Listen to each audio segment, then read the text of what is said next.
मनोज जी, पिपल साहब, पिपल साहब, पिपल साहब, पिपल जी, बैठो 1 मिनट। अरे आ जाओ, 2 मिनट बैठो। आओ मनोज जी।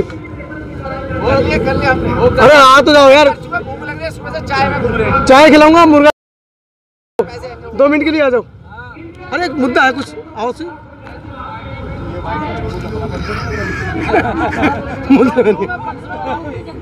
चलिए साथियों, मैं हूँ इस समय रामलीला ग्राउंड में।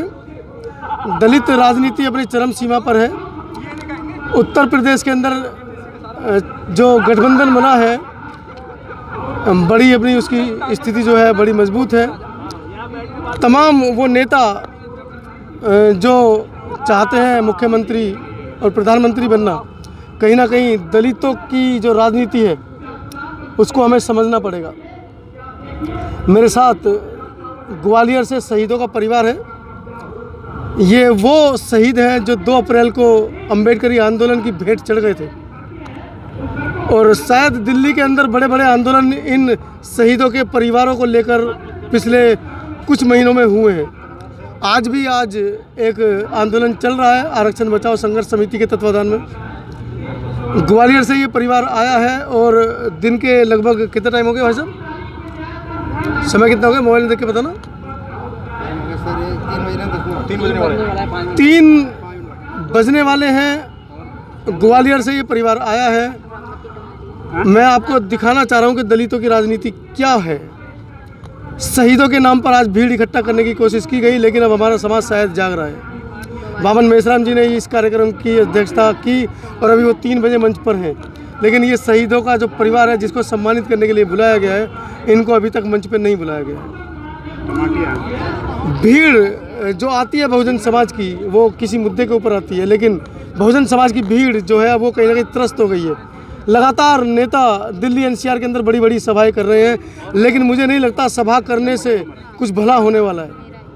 लोग आते हैं, 500-1000 रुपये किराया खर्च करते हैं, वापस चले जाते हैं, रिजल्ट कुछ नहीं निकलता। कहीं ना कहीं हमें समझना होगा, हमें अपने आंदोलन उग्र करने होंगे। जाटों ने हरियाणा जलाया, 10 करोड़ से ज़्यादा की प्रॉपर्टी जलाई, और रातों ही रातों में उनके लिए संसद में जो विधेयक थे वो पास हो गए। लेकिन जो हमारा, जिसको हम बार बार कहते हैं 90%, 85% मूल निवासी समाज, कहाँ है वो 85% मूल निवासी समाज? अगर इस 85% मूल निवासी समाज के 10% भी लोग सड़कों पर उतरे, मैं हिंसा करने के लिए नहीं कह रहा हूँ, लेकिन हिंसा तो आपको करनी पड़ेगी।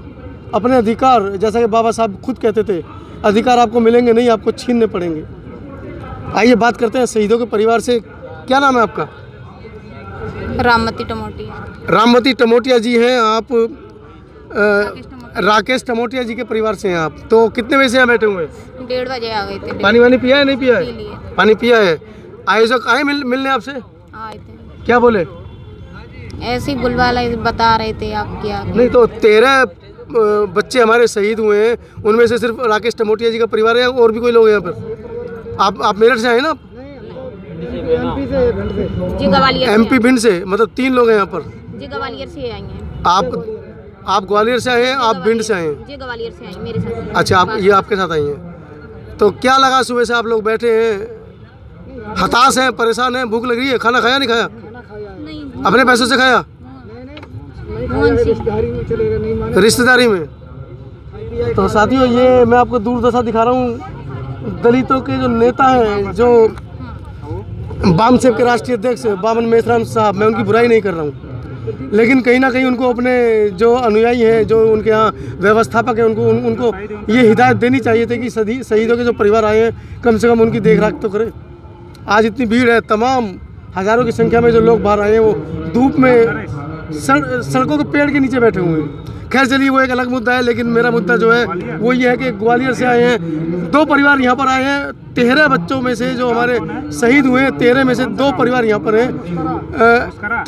3 परिवार यहाँ पर हैं, 10 परिवार नहीं है, और 10 में से 1 परिवार गाजियाबाद का था। अगर बुलाया जाता तो पास में से आ जाते। दिल्ली से भी कुछ परिवार थे, कुछ परिवार राजस्थान से।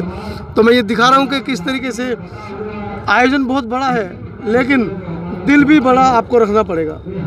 ये बहुत बड़ी खबर थी जो मैं आपको दिखाना चाह रहा था सुबह से। मैं ढूंढ रहा था कि शहीदों के नाम पर शहीदी दिवस तो मनाया जा रहा है, लेकिन शहीदों के परिवारों का क्या हाल है। कुछ आर्थिक सहायता के लिए बोले आप लोगों को आज? अभी कुछ आर्थिक सहायता के लिए बोला आपको? अभी कुछ नहीं बोला। पिछली बार जो 13 तारीख को जो प्रोग्राम हुआ था, ने वो प्रोग्राम किया था, आप लोग आए थे उसमें, तो कितनी आर्थिक सहायता आपको मिली थी? कुछ नहीं दिया। उस कार्यक्रम में भी कुछ नहीं मिला था? उस कार्यक्रम में तो ये कहा गया था कि हम आर्थिक सहायता कर रहे हैं, किराया खर्चे के अपने चले गए। यार आगे चल भाई, उधर बैठ के लिखो। क्या कह रहे हैं आप? हमको किराया नहीं दिया, कुछ भी, अपने पैसे तो आए, अपने कर गए, फिर हम चले गए घर के। वो कार्यक्रम ये रामले ग्राउंड में था? हाँ यही था, 13 जनवरी का था, मूर्ति वगैरह का था। जी जी, आप लोगों के परिवार के बच्चों की मूर्तियाँ दी गई थी?